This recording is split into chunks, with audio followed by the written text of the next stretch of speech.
Yo guys, balik lagi di Uki Kelvin Official bersama saya tentunya Uki. Kita lanjut lagi dalam kasusnya Raja Jawa, yaitu kalian tahu ya, Mulyono dan Fufu Baba. Nih kita ada beberapa video yang harus kita lihat bareng-bareng. Kalau hari ini point of view-nya adalah ada Pasha Ungu. apa salah Bunda mengandung? Oke lah, Pasha Ungu, kita harus berpikir cerdas, terbuka. Cara berpikir Gibran ada Pasha Ungu. Kalau kemudian Gibran ini faktanya memang masih berusia muda dan ditolong atau ditunjang dengan keputusan MK kemarin, akhirnya dia bisa masuk sebagai bakal cawapres kita, salahnya di mana? Saya mohon maaf, saya tidak kenal Gibran secara dekat. Saya baru ketemu juga di pertemuan kemarin, itu pun juga ya sekedarnya gitu, tidak ngobrol. Saya tidak punya kepentingan dengan Gibran. Saya ini Partai Amanat Nasional, nggak ada urusan dengan Pak Gibran gitu. Tetapi maksud saya yang harus saya sampaikan begini, kita juga harus cerdas, kita juga harus terbuka cara berpikir kita gitu. Tidak sedikit kok anak gubernur jadi bupati. Tidak sedikit anak bupati jadi anggota DPR. Atau terbalik, mungkin dia anak ketua DPR senior, anaknya jadi wali kota. Itu banyak. Apakah itu politik dinasti? Enggak. Masyarakat yang menentukan, masyarakat yang memilih. Hari ini kalau kemudian Gibran menjadi penolakan bagi semua orang, ya jangan dipilih, selesai kan? Iya. Tapi ingat gitu loh, ini pesan bagi anak-anak muda hari ini, yang hari ini usianya 30 sampai 40 tahun. Dengan lolosnya Gibran sebagai cawapres, apalagi sampai dia menjadi wakil presiden, ingat buat yang anak-anak muda hari ini, mungkin saja 5 tahun akan datang giliran kalian akan menjadi calon wakil presiden. Kita nggak tahu. Indonesia harus berani melakukan transisi yang ekstrim. Indonesia ini cukup ekstrim. Gibran memotong beberapa generasi, tapi ini penting, sudah saatnya. Mohon maaf, saya merinding, Mbak. Iya, mungkin besok-besok presidennya juga umur 25, 24 ya. Yang tua-tuanya lebih baik minggir gitu ya, lebih baik yang muda-muda, yang tua-tuanya lebih baik belajar ngaji, beribadah gitu ya, siap-siap ke pindah alam gitu maksudnya guys. Kalau kayak gini kan ya Pak Pasha Ungu ya, jadi kenapa wapres sama presiden itu harus di atas 40? Karena mereka itu di usia seperti itu tuh jiwanya udah stabil gitu ya, emosinya udah stabil. Kalau masih di bawah itu tuh kadang emosinya belum stabil gitu loh guys ya. Nah, kita lanjut lagi di video selanjutnya. Ya, persoalannya adalah memang tergantung kepada bangsa dan rakyat Indonesia sendiri. Memang kita sudah 2 kali menghadapi suatu peristiwa yang didukung oleh Partai Komunis Indonesia, dan sudah barang tentu tidak akan mengendai kesuksesan menyebutnya untuk ketiga kalinya.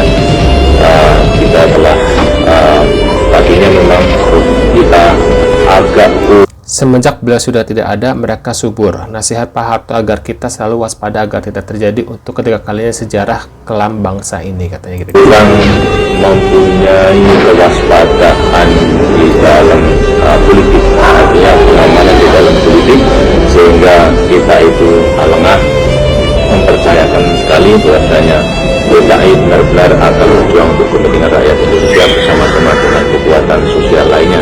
Tapi nyatanya tidak demikian. Persoalannya sekarang adalah kita harus berusaha sekeras-kerasnya agar supaya DKI tidak akan bisa tumbuh di Indonesia, dan benar-benar yang akan timbullah kekuatan-kekuatan yang mengabdi kepada Pancasila. Waduh, menurut kalian gimana nih? Terus di kolom komentar. Kita lanjut lagi. Apakah nanti 20 Oktober kasus ini atau isu Fafa ini akan selesai?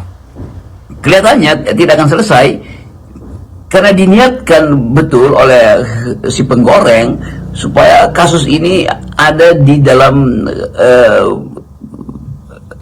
sinyal publik, dan terus-menerus sinyal itu dinyalakan untuk mencoba membatalkan Gibran. Dan sudah terang-terangan terlihat bahwa ada mulai tuntutan yang lebih eksplisit supaya Gibran dibatalkan, Prabowo yang dilantik.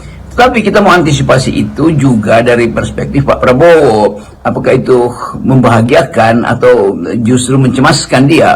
Tetapi kita bisa ulang lagi untuk mencoba membayangkan bahwa kalau soal Gibran ini tidak diselesaikan sebelum dia dilantik, maka problem ini justru akan jadi official problem dari kabinet Pak Prabowo, dari pemerintahan Pak Prabowo ke depan. Karena orang akan lihat bagaimana mungkin ada seseorang yang punya perangai buruk dinilai secara etis, untuk sementara dinilai begitu oleh netizen, tapi fotonya terpampang di sebuah instansi pemerintah atau bahkan di instansi kemasyarakatan sebagai wakil presiden berdampingan dengan foto Prabowo. Kan ketimpangan estetik itu sekaligus ketimpangan etik, dan saya hanya mencoba melihat kondisi itu nanti di kemudian hari. Jadi kalau kondisi itu berlanjut, maka akan jadi petaka sebetulnya pada bangsa ini, yaitu ketegangan psikologi antara presiden dan wakil presiden. Hampir semua orang di Republik ini sudah nggak peduli siapa itu Fufu Fafa sebenarnya, tapi dituduhkan dengan harapan pecah kongsi Gibran dengan Pak Prabowo. Pak Prabowo itu nggak bisa dipengaruhi dengan cara kayak gitu. Kan kalau mau jujur, entah apa-apa juga statement saya terhadap Pak Prabowo tahun 2014-2019. Mungkin nggak ada apa-apanya itu statementnya Fufu Fafa, Bang. Dan Pak Prabowo mungkin nggak mau tahu siapa itu Fufu Fafa, Bang, karena nggak penting. Fufu Fafa, akun siapa. Tapi saya yang mungkin juga tahun 2014-2019 dalam suasana pertarungan kayak gitu, bicaranya juga macam-macam, mungkin lebih kasar, tapi kemudian disambut dengan sangat baik oleh Pak Prabowo.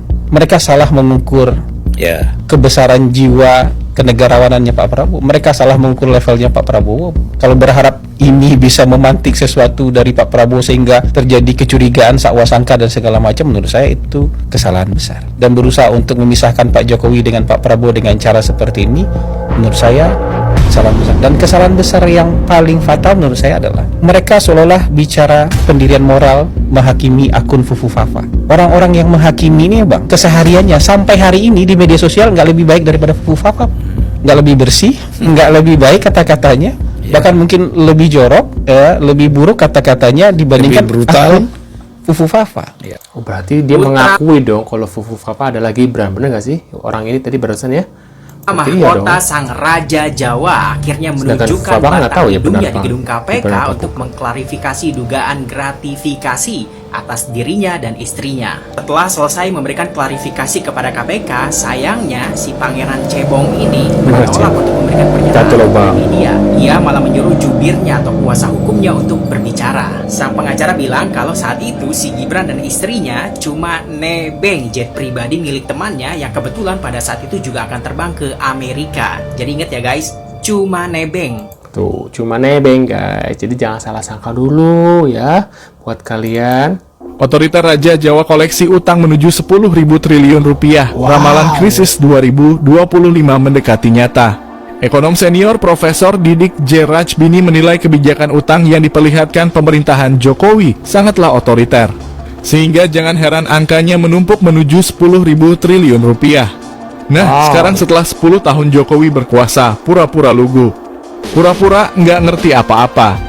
Tapi ternyata setelah 10 tahun kelihatan, maka sebenarnya pemerintahan ini dijalankan secara otoriter oleh Raja Jawa, ungkap Rektor Universitas Paramadina itu di Jakarta, dikutip Selasa 17 September 2024. Celakanya, lanjut mantan anggota DPR asal PEN ini, tidak seorang pun di DPR yang konsisten menjalankan tugas check and balance dalam pengambilan keputusan terkait utang pemerintah. Alhasil, saat ini utang pemerintah terus menggelinding menuju 10.000 triliun rupiah. Waduh, gila, tinggi banget ya. Wow, dan itu katanya bayar dari uang pajak kita ya. Wah, gimana nih guys? Serem. Menurut kalian gimana nih? Apakah benar beritanya seperti itu guys? Tulis di kolom komentar. Terima kasih sudah hadir dan jangan lupa bantu subscribe Oke Kelvin dan sampai jumpa di video selanjutnya. See you guys.